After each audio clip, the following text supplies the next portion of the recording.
pause, because you know the way my brain just gets the brain in sometimes. We've been talking a lot about forgiveness, and let this, Lord, please let this not be something that I need to actively use anytime soon. Lord, please keep that from me. Nevertheless, I will forgive as I am forgiven. But you know, when stuff just keeps coming up, it's like,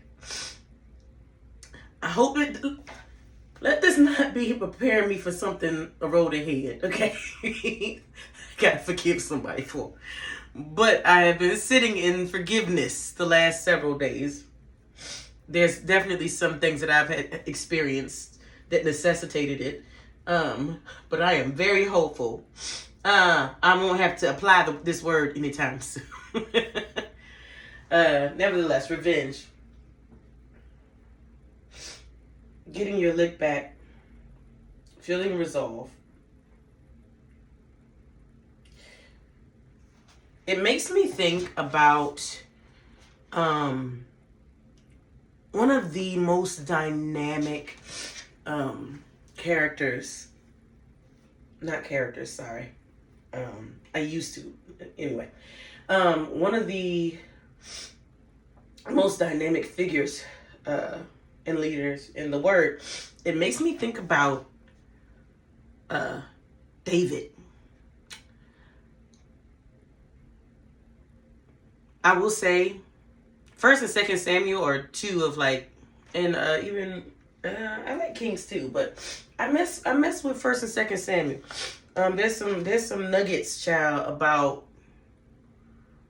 life. Oh my nose. There's some nuggets about life in there. Lord, did I do something wrong? Because my nose is going off. There's some nuggets about life in there. And to put some quick context, because I feel like his story is so relevant. When you look at David, King David. King David wasn't always a king. David was a shepherd boy, right? And he found himself being called, being anointed of head of occupying a seat. He had a prophetic encounter and word from the prophet Samuel. He probably didn't even feel well. I would suggest from the scriptures that he probably didn't feel. And some of his story, of course, is in Kings. I believe. He probably didn't feel the most equipped. Nevertheless, the calling was there on his life. There was a great work for him to do. And so, all the things, he's, starts showing out in these streets, slaying giants with stones and coming into positions and opportunities of high esteem. Like, his life changed so quickly. And it probably felt like, man, this is all going right. Yet I would imagine to some degree in the back of his head, he was like, okay, and I'm even being brought into quarters, close connection with the current king, King Saul. Like, his son is like my ride or die. There's a reconciling in the back of his head that I'm sure that he found himself often doing. Lord, I see favor, but some things, I don't understand how we get from point A to point Z. All right. I can in my humanity use my imagination from A to B, maybe C to D, struggling with the E. But how? And I mean, if it was me, I would find myself just focusing on what the Lord has me at right now, because you can drive yourself crazy trying to understand having a vision or having a prophetic word that you are trying to live into and being a good steward of, and having to process into it. That can be uncomfortable. One of the processes that truly makes David such a unique, um, powerful, relatable character is that part of his process into his purpose, his calling, part of his process involved navigating betrayal, revenge, and forgiveness. Um, Again, you can read the details of the story. I believe it. I'll drop it into to the comments where you can probably find some of the bulk of his story in the Old Testament. Because my brain is not braining, y'all. It is in the booty crack of dawn still. Um, but David, in his processing to his purpose and his calling, um, he had a difficult experience, betrayal. We talked about that being like level 3. I feel like we're talking about maybe introducing level 4. Mind you, this is just, are we creating level 4? We need to figure out how we're going to distinguish level 3 from level 4 in terms of forgiveness. Um, if you want context, go back to my original video on forgiveness, and definitely catch up to this series. But David built these great relationships. He's rubbing shoulders. He's becoming that guy. Uh, besties with the royalty and all the things. And at one point, it takes a turn.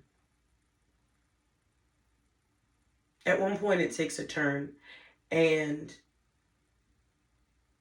one of the very people that he was the closest to, and well trusted by, King Saul, turns on David because Saul's having his own journey, and he's intimidated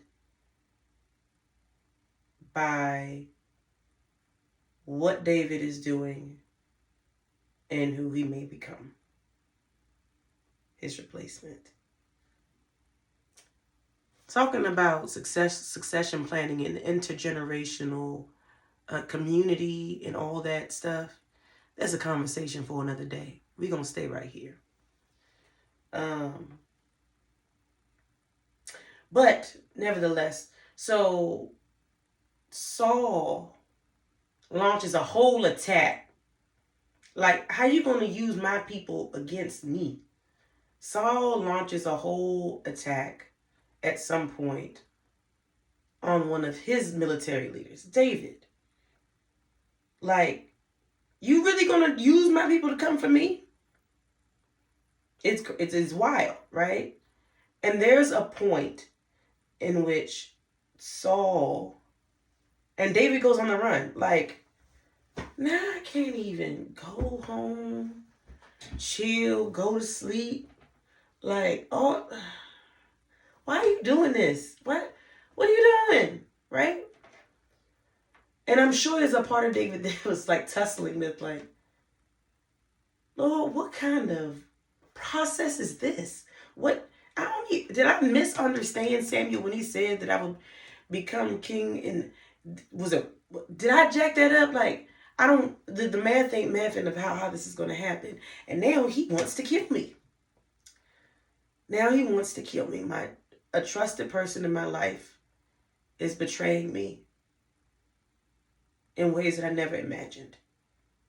And there is this super powerful moment in which Saul,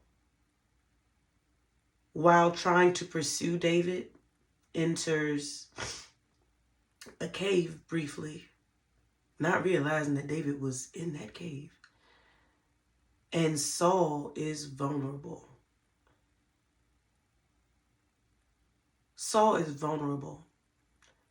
David realizes that he's there, but Saul doesn't realize that David's there. Now, in that moment, if I was taking my purpose, if I was taking my vision and all the vision that I received for the road ahead into my own hands, somebody would be inclined to, oh, okay, this is how I check my prophetic button. That is not, don't do that, don't do that, don't do that, don't do that. That's not how you check the box. So David could have secured the situation, gotten his revenge, and took the seat that was rightfully his, but he didn't. He spared him. He gave him grace.